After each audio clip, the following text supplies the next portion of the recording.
Leibak asigi mahairoi lakh 12 henbagi asaga loinana National Eligibility Cum Entrance Test NEET UG yoga dega fangjinaraga amuhana pangthokre mamang thagi ahumna pangthokiba changyengda ahoba leki haiba wakat kaya lakibadagi National Testing Agency na parikya amuhana pangthoknaba warep laukibani masigi matungda parikya tharuba mahairoi khara masa mathadna sijabagi thaudokching laikre parikya asi leibak asigi khwaidigi chawba amasung luba parikya singi manungda amani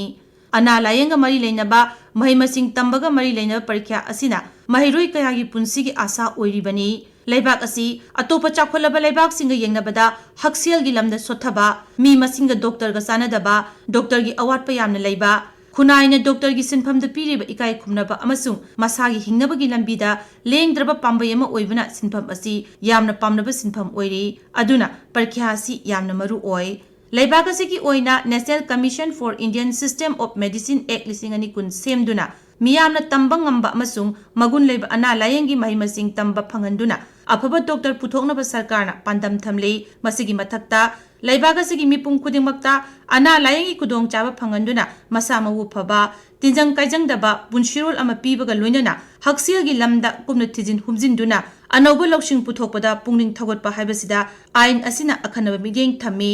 आइन असिगी मखादा national testing agency ना NEET UG चांगयेंग पांगथोकपनी picture अबसु Manipur अना लायंगी lambda खुमांग चाउसिनबा state अमा ओइरी ngalingay matamda ana layang gi thabak maibana tawnarami maibagi mahai masin amasung lausinga mari leinaba lausingi pathak ama leirambagi wari thengai masigi mathakta ningthau maiba jirai tangba leibak maiba khurai tangba haiduna maiba makhal ani khaidoklamagi wafam thengai matamgi matungina maibagi layeng nongchuklomgi doctor gi sinpham na mau chinkhiduna haujikti maiba haibasi kongkhut tekpa samba amasu laigi thoram tawba natana ana layeng gi thabaktagidi lapthokre nongchuklomgi mahimasing tamba hek hawrakpadagi doctor amasung engineer haibasi miyamna yamna pamnaba sinpham ama oiduna lakli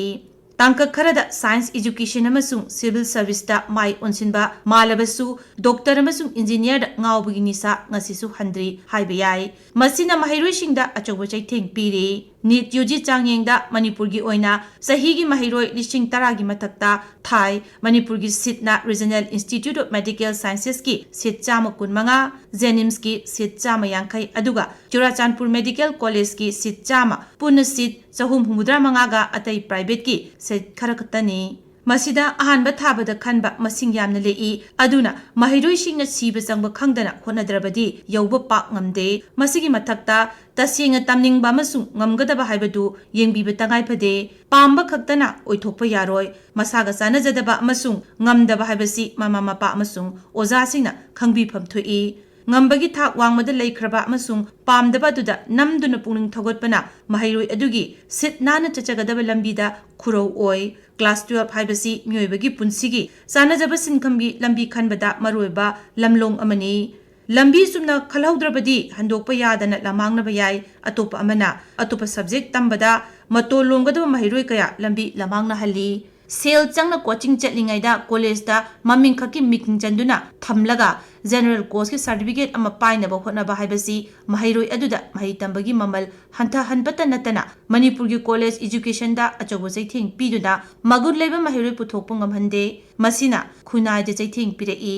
aduna mama mapa oja amasung mahiroi masamakna wakhal munna khanba amadi tangai phade masida oja gi thodang chawi haina lawba yai maramdi ngasigi manipur da mama mapa singna macha sing private oja sing amasung coaching center singna sem khargadabani haiduna yengshinba watpa angang kaya lei masigi mathakta mahairoi singna masagi warep lawjaduna maruk mapang singna tawi haiduna matung inwa chumloi isa masak khangbana achumba lambi chatpa ngamgani pumna masigi mathakta manipur tampak haibasi leirak khudingi private school drug rehab center private clinic amasung hospital leiba mafam oirakle haksil gi lamda kumang chausilabasu kanbada waba laina sing khudam oina cancer diabetes liver amasung kidney gi anaba mi gi masing hengalak lamdam oiri masi karidagi oirakpano amasung karamna kongadagi haibagi maramda thijinbagi paudi ita tade layangbagi thabakti adum chathai aduna layangbagi mathakta thibjin humjin baromda mai khara leishinduna anauba loksing puthokpana laina kayadagi ngakthokpada mateng pangani aduna National Commission for Indian System of Medicine Act 2010 ꯒꯤ ꯄꯥꯟꯗꯝ ꯐꯪꯅꯕ ꯆꯪꯁꯤꯟꯕꯒꯤ ꯇꯉꯥꯏ ꯐꯗꯕꯗꯤ ꯑꯗꯨꯃꯛ ꯂꯩꯔꯤ꯫